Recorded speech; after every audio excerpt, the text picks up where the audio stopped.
Okay, Assalamualaikum warahmatullahi wabarakatuh. Hello guys.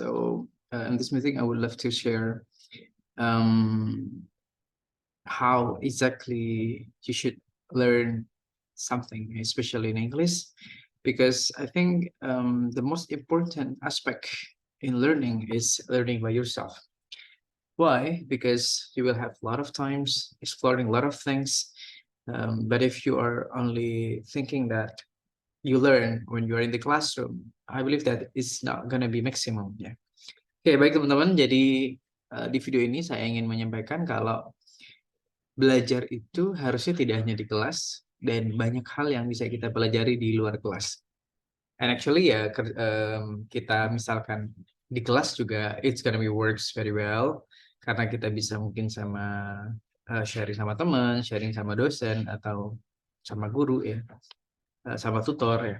But however, the most effective I think so far atau yang perkembangannya akan semakin cepat gitu untuk kalian bisa grow fast gitu, um, itu belajar secara pribadi ya, artinya di kelas tetap belajar tapi belajar banyak di luar kelas juga. Nah, in this video I would love to share one of the best reference I think in learning English, and especially here in I would love to talk related to business English. Nah ini teman-teman, di meeting kali ini saya akan share gimana teman-teman bisa share tentang bisnis English ya, bagaimana belajar bisnis English. Nah ini saya akan langsung tampilkan reference-nya yang ini saya kira it's very very good ya, karena ini langsung dari British Council ya. Nah ini saya akan share tentang website British Council yang teman-teman bisa nanti pelajari. Nah oke teman-teman, kalau kita share, nah ini adalah tampilan depannya ya di British Council. Nah, ini namanya juga British Council, so it's gonna be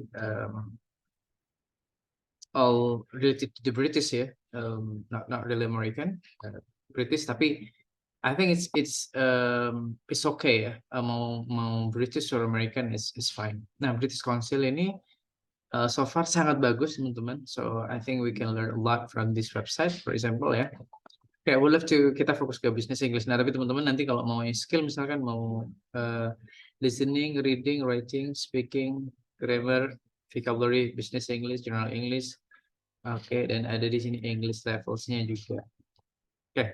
Nah, teman-teman, kita nanti akan fokus di bisnis English-nya ini. Nah, teman-teman kalau pengen tahu sebenarnya seberapa bagus English level kamu, kamu bisa belajar di sini ya. Nah, ini teman-teman kalau di Eropa dalam belajar bahasa, ini juga diadaptasi oleh banyak juga di negara ya, termasuk Indonesia juga untuk MIPA namanya, bahasa Indonesia untuk penutur asing, kita pakai CEFR, yaitu Common European Framework of Reference for Languages.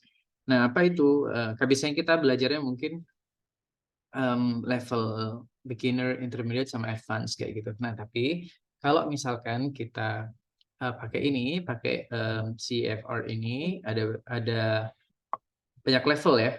Oke, bisa kita lihat di sini ya teman-teman, sekilas biar kalian tahu ya. Di sini ada CFR, ada British Council ya, ada Cambridge Exam, oke, ada IELTS, ada APTIS, ada English Score.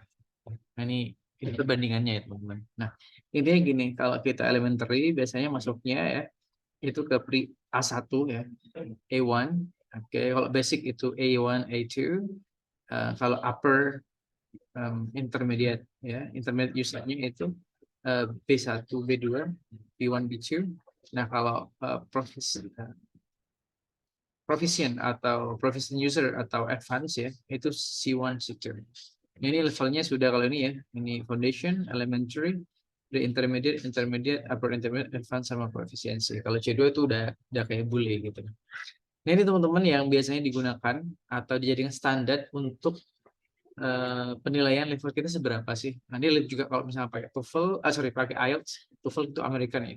IELTS itu lebih ke European sama negara kesemakmurannya Inggris ya, kayak misalkan let's say di Australia itu juga lebih prefer ke IELTS.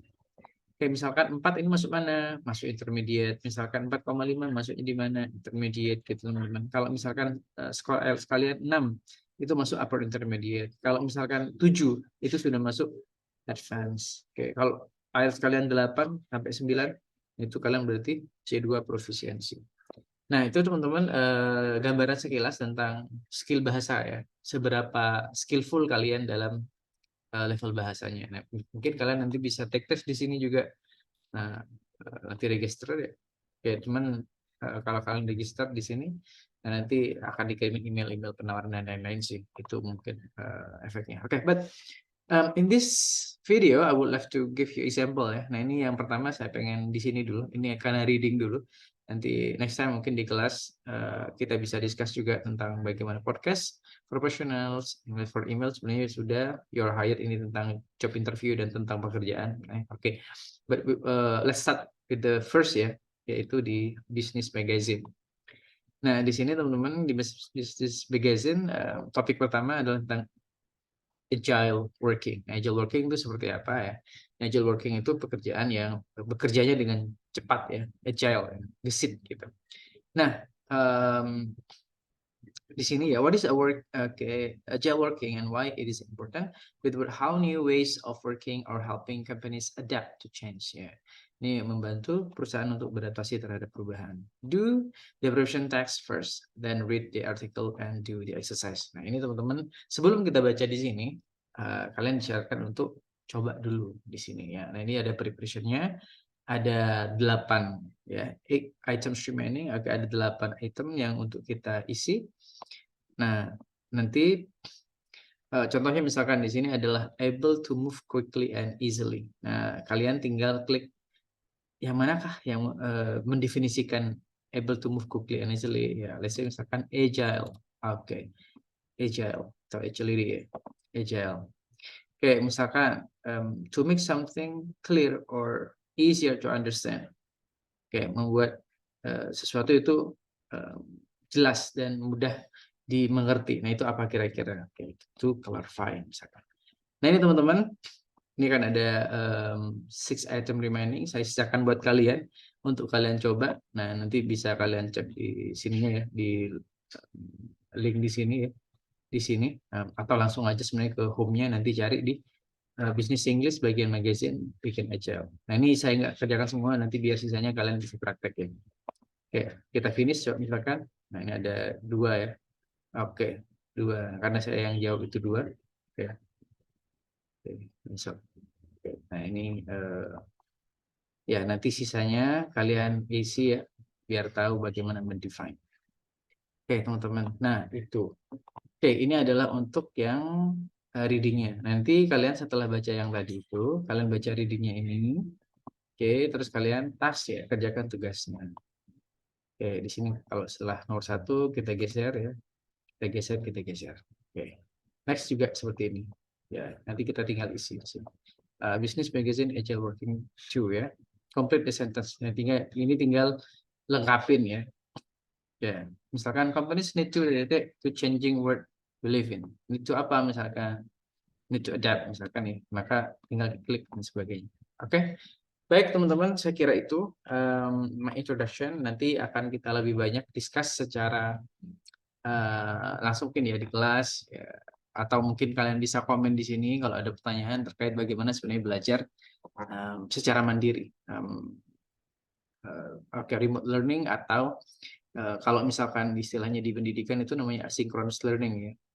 Jadi belajar tidak harus bersamaan dengan saya sebagai dosen atau guru kalian ya langsung ya. Artinya kalian bisa belajar mandiri kapanpun, dimanapun sesuai dengan waktu yang kalian miliki ya, waktu dan kesempatan yang kalian miliki. Nah, next teman-teman nanti kalian juga saya sarankan untuk belajar di podcast for professionals ini. Ya, kenapa? Karena di sini adalah skill kedua, yaitu tentang listening.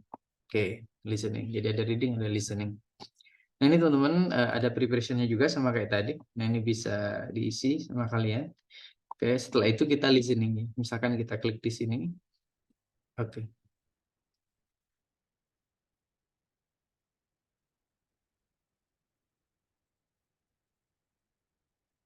Oke, nah di sini teman-teman ada skripnya, ada transkripnya. Tetapi saran saya dengerin aja dulu. Sekuat kalian bisa paham sampai mana. Setelah itu baru kalian kerjakan soalnya dulu, tasknya. Nah, di sini ada true false yang harus kalian jawab. Terus ada di sini juga bisa kalian isi ya. Oke, put the word in order to form a sentence. Nah, ini kalian klik-klik biar menjadi sebuah kalimat yang utuh. Terus selanjutnya kayak gitu. Nah, baru kalau misalkan kalian udah ngerjain, to make sure jawaban kalian benar atau enggak, sudah kalian progres atau tidak, kalian boleh nih lihat transkripnya. Oke ya.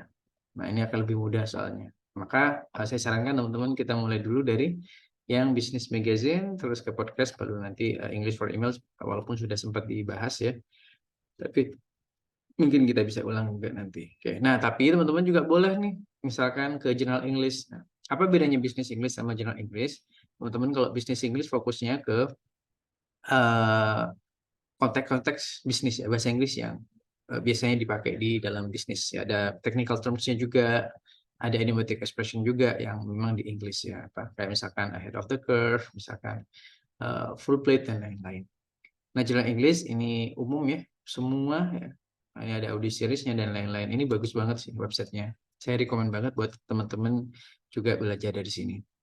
Oke, di sini ada vocabulary A1 sampai A2, B1 sampai B2. Nah, ada vocabulary games juga ya, teman-teman. Kalau misalkan mau bosan nih ya, mau coba vocabulary games aja. Nah, ini ada vocabulary games. Ada Sushi Spell, ada Word Shack, dan lain-lain. Oke ya, nanti bisa kalian coba juga. Nah, grammar ini juga sering banget teman-teman. Ada yang miss misalkan. Oke, kalau kita ambil misalkan yang paling basic A1 sampai A2 grammar, ada apa aja? Misalkan ada adjective and preposition, ada adjective ending with ed and ing, articles, ya article the or no article, nah, comparative adjective, dan lain-lain. Oke ya teman-teman, nah ini adalah yang bisa kita pelajari, and I think I have informed you a good website. Nah, kalian tinggal belajar nih, nyempatin waktu juga. Bahkan di sini teman-teman rating juga bisa.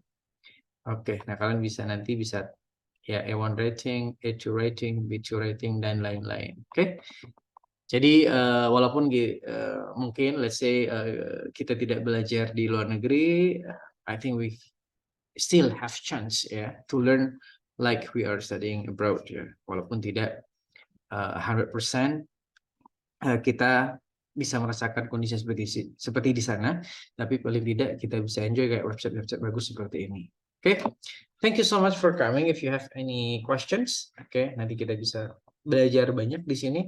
Dan kalau in case kita punya kesempatan untuk bertemu di kelas atau di mana, kita bisa discuss tentang poin-poin yang mungkin kalian nggak paham di sini, kita bisa sharing atau kita bisa belajar bareng next time.